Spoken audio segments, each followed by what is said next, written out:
El maldito nuevo orden mundial y la democracia 2.0. Esta es la novena conferencia de esta serie sobre estos temas y trata sobre uno de los puntos que mencionamos anteriormente en el diagnóstico, la motivación de gobernantes, funcionarios y ciudadanos. Sobre el tema de motivación hay mucho trabajo que existe sobre esto, hay varios que yo he elaborado y les invito a cualquier consulta, pueden usar el correo electrónico que aparece ahí abajo para mayor información sobre este tema. Esta es la cuarta conferencia sobre las acciones propuestas dentro del conjunto que aparece ahí en la lámina y vamos a entrar en el tema. Bien, vimos en la conferencia número 5 qué es motivación en el trabajo y cuáles son los incentivos actuales para la mayoría de los participantes en las democracias 1.0 y sus efectos en la motivación de cada tipo de participantes, gobernantes, funcionarios y ciudadanos. Esa conferencia nos permitió entender desde la perspectiva de los incentivos y la motivación, desde la perspectiva de incentivos y motivación, las razones por las cuales en la democracia 1.0 tiende a ocurrir lo siguiente. Entre los gobernantes y quienes compiten por serlo, están sobrerepresentadas las personas con enorme deseo de poder sin vocación de servicio público. Entre los funcionarios públicos, la mayoría buscan estabilidad y tienen un desempeño mediocre en su impacto en el bienestar colectivo. Y los ciudadanos, el tercer grupo, son en su gran mayoría apáticos y tienen una ciudadanía superficial, trivial. En esta conferencia vamos a examinar los cambios que propone la democracia 2.0 para modificar el marco de incentivos para cada uno de los participantes y por esta vía lograr un desempeño de esos participantes que apoye en forma masiva la creación de bienestar colectivo en un entorno de libertad. Empecemos. El trabajo en la conferencia número 5 anteriormente vimos que en la situación actual de motivación de gobernantes, su motivación extrínseca, decía, la principal fuente de motivación es el poder y los beneficios que de él se derivan, porque concentraban poder y hay un enorme beneficio, hay una competencia por llegar allá para agarrar esas ollas de oro, eso tan fascinante. En la intrínseca podía variar muchísimo y no había datos sobre eso, podía ser muy mixta. Y en la interna, que debería ser muy baja, pues pocos tienen vocación de servicio público como primera prioridad. Esa es la situación actual. Veamos qué es lo que propone, los cambios que propone la democracia 2.0 y el resultado. Propone una limitación muy fuerte en la cantidad de poder que puede ejercer un gobernante, ya lo estuvimos viendo, y muchos menores beneficios para cada uno de ellos. ¿Qué efecto produce en la democracia? ¿Qué situación produce en la democracia 2.0? Se reduce el atractivo de poder y beneficios y entonces una mucho menor motivación extrínseca por ese lado. Y tal vez una motivación extrínseca apenas moderada por unos beneficios normales según el cargo profesional, como se explica en detalle en el trabajo, en el libro del cual salen estas conferencias.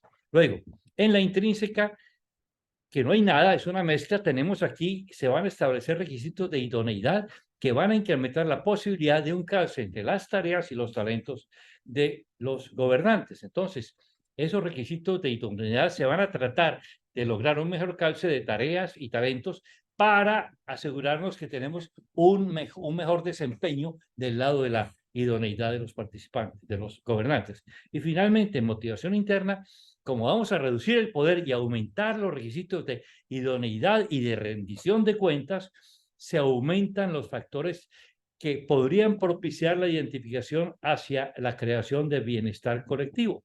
Entonces, eh, esos cambios hacen que se incremente la motivación interna al tener más personas con vocación de servicio en la organización o en la comunidad. Tendremos más gobernantes orientados a la creación de bienestar colectivo. Y aquí está la comparación de la situación actual en la democracia 1.0 y la situación esperada en la democracia 2.0, donde la democracia extrínseca cambia fundamentalmente, la intrínseca se puede empezar a crear en la interna, que prácticamente era inexistente, ahora puede enfocarse en la creación de bienestar colectivo.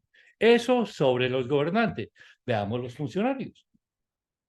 En la conferencia número 5 vimos la situación actual de fuentes de motivación de los funcionarios en cada tipo de motivación. En la extrínseca, decíamos, la principal fuente de motivación de la mayoría, no de todos, es la seguridad en el trabajo y los bajos niveles de exigencia. En la intrínseca, que podría ser muy mixta porque no hay mucho sobre esto en la práctica, y en la interna, que tiende a ser baja, pues muy pocos tienen vocación de servicio público como primera prioridad. La prioridad está en seguridad en el trabajo y en bajos niveles de exigencia. ¿Qué cambios vamos a hacer? Para modificar la motivación extrínseca vamos a tener exigencias altas de idoneidad y desempeño como requisito para seguridad y avance de carrera y también unas recompensas muy moderadas en términos salariales. Luego, esto reduce la seguridad en el empleo, ya no la tienen, y se elevan las exigencias de desempeño. Entonces, acá se lleva a una motivación extrínseca más moderada, más ligada al desempeño y con mucho menor seguridad en el empleo, más conectado con el desempeño de cada uno en su trabajo.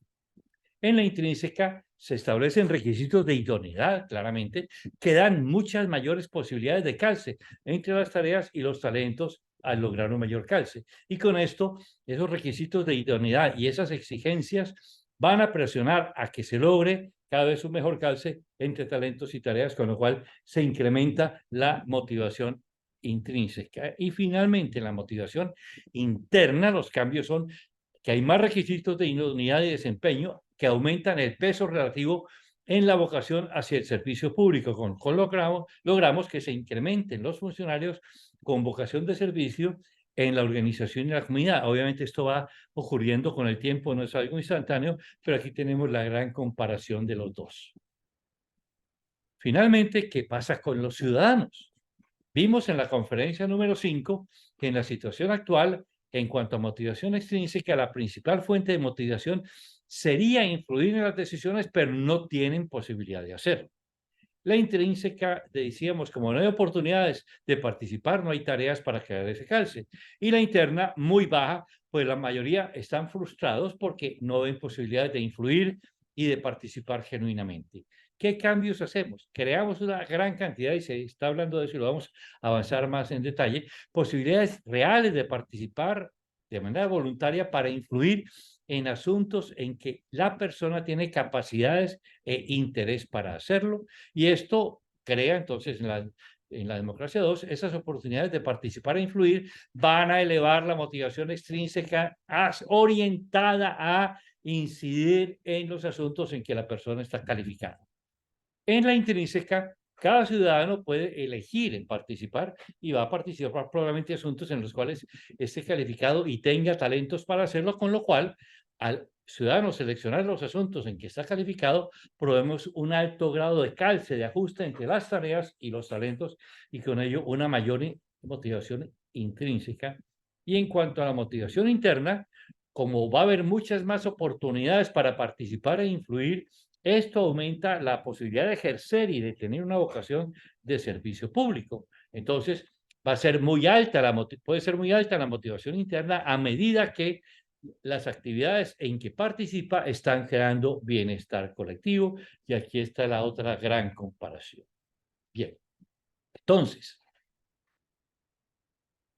la cuarta reforma es un conjunto que aquí no podemos elaborar porque llevaría muchísimo tiempo, de cambios en el entorno y en los reglamentos y en la selección y en todo lo que determina las funciones y tareas de gobernantes, funcionarios públicos y ciudadanos para impulsar la motivación de ellos hacia la creación de bienestar colectivo.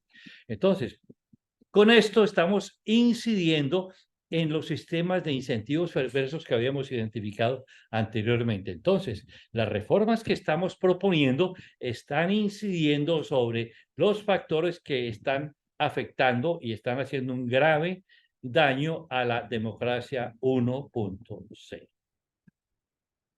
Nuestra próxima conferencia, la quinta reforma, idoneidad de los electores para elegir.